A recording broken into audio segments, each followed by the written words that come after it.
Hi எல்லாருக்கும் வணக்கம். இன்றைக்கி என்ன வீடியோ பார்க்க போகிறோன்னா வீட்டிலேருந்து நெல் எப்படி அரிசி ஆகுது அப்படின்னு சொல்லிட்டு தான் வீடியோ பார்க்க போகிறோம். வாங்க வீடியோக்குள்ளே போகலாம். இதுக்கு விடிவு காலம் மே மாதமே வந்திருக்க வேண்டியது லீவில். ஆனால் பார்த்தீங்கன்னா மழை அப்போ தான் ஃபுல்லாக பேஞ்சிக்கிட்டே இருந்துச்சா, அதனால் வெயிச்சே போட முடியல. இப்போ நம்ம நாளைக்கு ஊற வைக்கலாம், நாளை கழிச்சு ஊற வைக்கலாம்னு நினச்சிக்கிட்டே இருப்பேன். ஆனால் தெருவில் உள்ளவங்களாம் நீ ஊற வைக்கிற நேரம் தாண்டி மழை வருது அப்படின்னு சொல்லி கிண்டல் பண்ணிகிட்டே இருந்தாங்க. அப்புறம் போன வாரம் இப்போ தான் மழை பெய்யவே இல்லையா, ஜூன் மாதம், அதனால் சொல்லிவிட்டு காலையிலேயே கொப்பரையில் புது கொப்பரையில் தண்ணி பிடிச்சி வச்சாச்சு. தண்ணி பிடிச்சி வச்சு அரிசியை கொட்டிட்டேன், நெல்லை கொட்டிட்டேன்.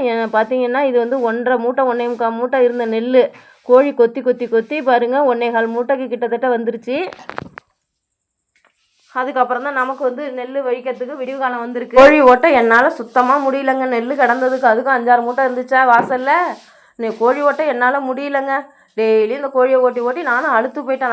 நாளைக்கு அரைச்சிடலாம், நாளைக்கு எப்படியாவது வேச்சு போட்டுடலான்னு.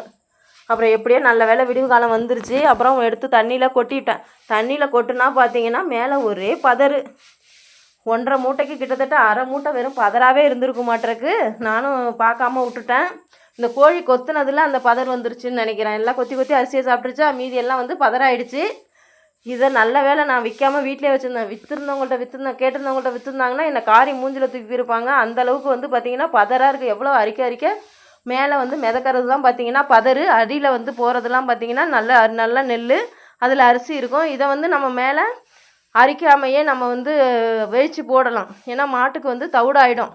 ஆனால் இன்னும் 10ல் இன்னும் ஒரு 1/2 மூட்டை இருக்குது. அதையும் மேலே கொட்டணுங்கிறதுக்காக நான் மேலே அரிச்சு போட பார்த்திங்கன்னா வெறும் பதறாகவும் குச்சி இந்த பேப்பர் வருது. ஏன் பேப்பர் வருதுன்னு பார்த்தீங்கன்னா, அந்த கோழி கொத்துன இடத்துலலாம் நாங்கள் பேப்பரை வச்சு அடைக்க அந்த நெல்லை கொட்ட அதுலேருந்து அந்த பேப்பர்லாம் வந்துக்கிட்டே இருந்தது. ஓட்டையில் சொருகின பேப்பர்லாம் வெளியே வந்துக்கிட்டே இருந்துச்சு. இப்போ நம்ம நைட்டில் வெடிக்க போகிறோன்னா காலையிலே இது மாதிரி நெல்லை ஊற வச்சிடணும்.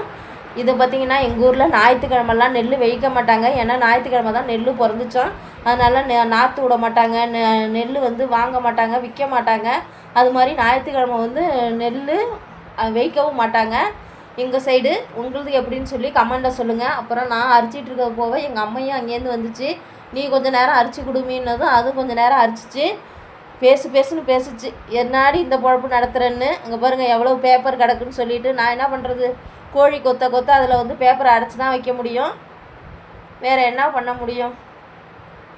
அப்புறம் பார்த்திங்கன்னா தண்ணியை ஊற்றி 1.5 மூட்டையும் நான் ஊற வச்சுட்டேன். இதுவும் 10ல். அப்புறம் இன்னொரு அண்ணன் கூட எடுத்துகிட்டு அதுலேயும் தண்ணி பிடிச்சி வச்சு அதுலேயும் ஊற வச்சாச்சு. இப்போ நம்ம காலையில் வெடிக்கிறோன்னா நைட்டே ஊற வச்சிடணும். நைட்டு வெடிக்கிறோன்னா பார்த்திங்கன்னா காலையிலே நெல்லை ஊற வச்சிடணும். அப்போ தான் அரிசி நல்லா நெல் நல்லா வெந்து வரும். பாருங்கள் ஊற வச்சாச்சு. அடுத்தது பார்த்திங்கன்னா எங்கள் அம்மை வந்துருச்சு. அவங்களும் முடிஞ்ச அளவுக்கு அள்ளி போடுறாங்க பதரை. நம்ம வீட்டுக்கு தான் எந்த பொருளுக்கு செய்கூலி சேதாரம்லாம் இல்லையே. ஏன்னா பார்த்திங்கன்னா இப்போ இதுலேயே கடந்ததுன்னா மாட்டுக்கு தவிடு. இப்போ நான் வெளியே அள்ளி போட்டேன்னா அது கோழிக்கு அரிசி ஆகிடுச்சு, அவ்வளோதான். அதனால நமக்கு எந்த பாதிப்பும் இல்லை. விவசாயம்னு சொல்கிறீங்க, எத்தனை பேர் இதே மாதிரி நெல் வாங்கி விவசாயத்தில் நெல் வாங்கி வீட்டிலையே அரைச்சி சாப்பிட்றீங்க. கடையில் வாங்குகிற அரிசியை தான் வாங்கி சாப்பிட்றீங்க.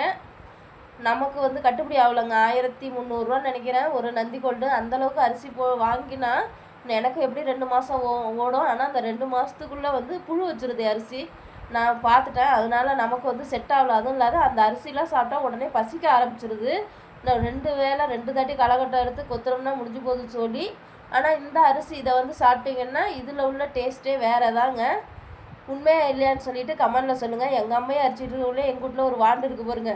நம்ம என்ன வேலை செஞ்சாலும் திரும்ப வேலை செய்கிறவன் இவன் தான். குட்டி விவசாயி இவன் தான். பார்த்திங்கன்னா அவனும் நானும் அரிப்பேன்னு சொல்லி அரிச்சு போட்டுக்கிட்டே இருந்தான். ஆனால் இதெல்லாம் அலர்ஜி ஆகிடும், அரிக்கும் அவனுக்கு. வேணான்னு சொல்லி பார்த்தா கேட்கல. நான் அரிப்பேன்னு சொல்லிவிட்டு அவன் வேலையை பார்த்துக்கிட்டே இருந்தான். எங்கள் அம்மா இல்லாமல் இந்த தட்டி எப்படியாவது நானும் எங்கள் அம்மா இல்லாமல் நெல்லை வேய்ச்சணும்னு பார்த்தேன். முடியாது போல். எங்கள் அம்மா தான் எனக்கு பார்த்திங்கன்னா எப்போதும் ஹெல்ப் பண்ணுவாங்க.